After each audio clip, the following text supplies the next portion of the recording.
Some people might argue that the tunnel was the worst update in the game, and sure, the tunnel was disappointing in terms of gameplay features and mechanics, but overall it was a meta event with an end boss, and it was after the entire Gaella Delph pipeline, so it couldn't be that bad, right? I think the circumstance of the tunnel was overblown considering it was in the middle of a long drought period post End of Dragons, and everyone was expecting Living World Season 4, and it just wasn't that. So how about Icebrood Saga Champions, where we had dragon response missions with 4 minutes of unskippable pre-events? That has to be the worst update, right, for the game? Except 2 months prior, we were actually teased End of Dragons, so nobody really cared about how they wrapped up Icebrood Saga. We already knew that they were focusing their efforts on a new expansion with elite specializations and all of that jazz, so there was a lot of hype around the game, even if this update wasn't that great. We were going to Cantha, baby, so who cares about Jormag and Primordius? Let's see what those Luxons and Kurziks are doing. 3 years go by. And in August of 2023, in my opinion, one of the most detrimental systems to the gameplay loop of Guild Wars 2 was implemented into the game. You might not believe it, the Wizard's Vault is one of the worst things to be added. Now, I know what you're thinking. Still, bro, you say some wild stuff sometimes, but the Wizard's Vault is worse than the Tunnel. The Wizard's Vault is worse than Icebrood Saga Champions. I mean, look at this thing. It's a daily login reward system that rewards players. There's gold, there's endgame materials, there's ascended armors, there's even unique skins. I mean, the legendary starter kit, like how bad could this be?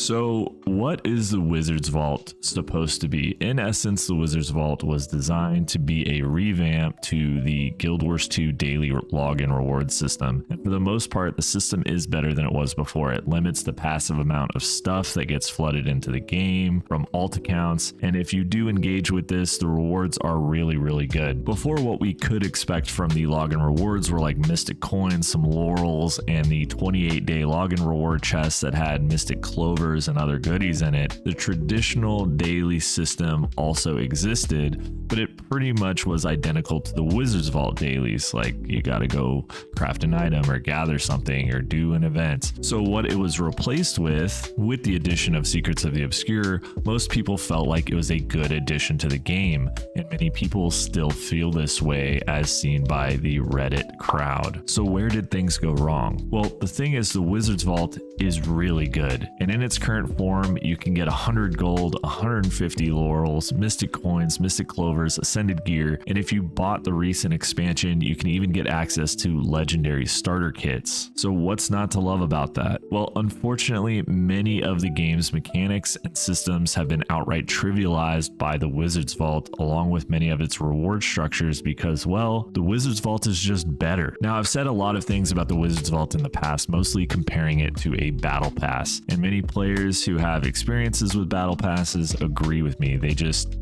don't really see it because it isn't just a bar that fills up and pops rewards periodically with a big old pop-up that says like, yo, buy the premium battle pass for more rewards. It doesn't, just because it doesn't have any of those things doesn't mean it's not a battle pass. The core system of the battle pass is the same. Spend time in the game doing specific or general gameplay items, get rewards. The shop-esque storefront of the Wizard's Vault doesn't change this, and it's not beating any accusations by locking out the premium items from people who did not buy the most recent expansion, which honestly, I'm not criticizing that. ArenaNet needs to make money. I get it. However, what isn't locked out basically nullifies the need to do the vast majority of content in the game. Let's take a look at weeklies. For the last year or two, I've made a point to log in, clear my weeklies, and log out. And unless I'm working on a particular project or an end-game goal, I will stay logged out for the remaining week. Combine this with the ease that these weekly tasks are completed, I often would finish my weekly on stream within an hour and a half, and let me tell you, you get really good rewards. You get enough astral acclaim from the weeklies of each cycle to completely clean out the Wizard's Vault of everything valuable, including exclusive items like mount skins. So I'll be direct. Humans are lazy, and whatever path of least resistance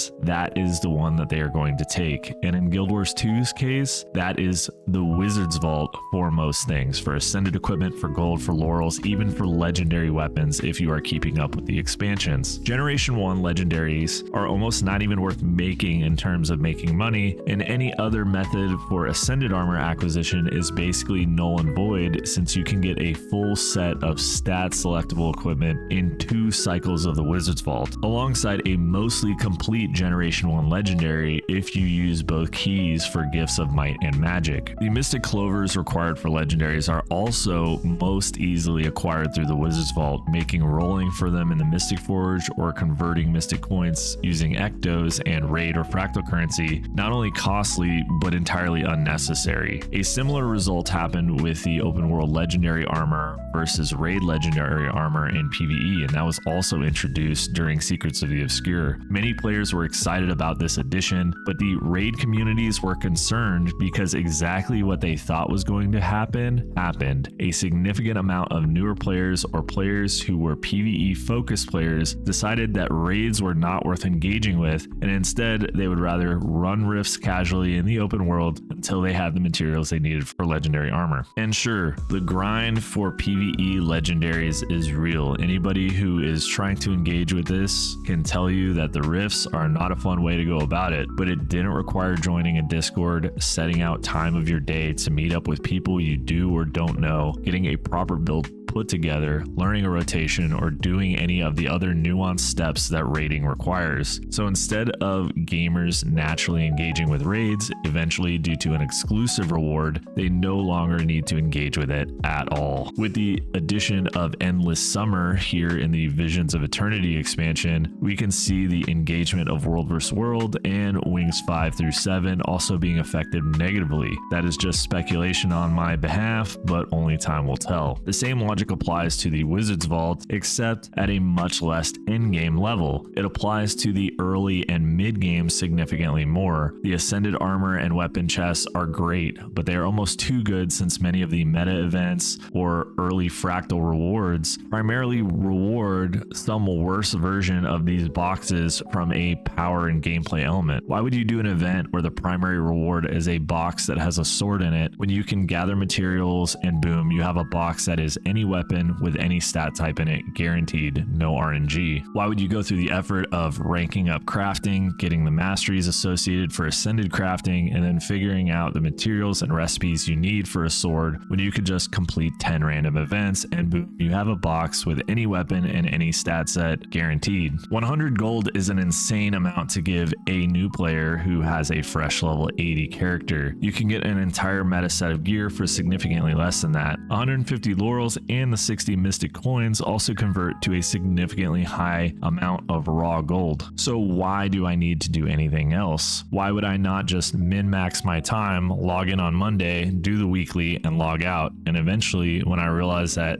that's all I'm doing, maybe I won't even do that. Maybe instead I'll just log in when there's a new patch, play the story, look at the rewards, and realize that I could have just done the weekly instead. And then I'll just decide maybe next patch will be better. And now instead of logging in weekly, I'm logging in quarterly. And until the new expansion is announced and I'm not interested in it because I've logged in 6 times over the past year and I can only remember killing 50 veterans or salvaging 50 pieces of gear, maybe this next expansion isn't looking as interesting as it would have been. Now, I want to say I don't necessarily think it's a bad thing to have valuable items in the Wizard's Vault. However, I do think that giving an easier, albeit time-gated path to these items does significantly impact the overall health of the game as a whole. The legendary equipment journeys and engaging with crafting systems or engaging with the community through structured group content is what makes an MMO feel like an MMO. And I think being able to solo play and circumvent those historically MMO elements is kind of a shame,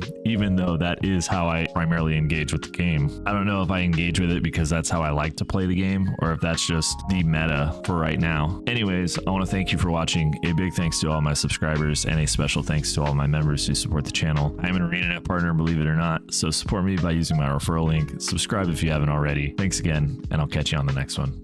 Peace.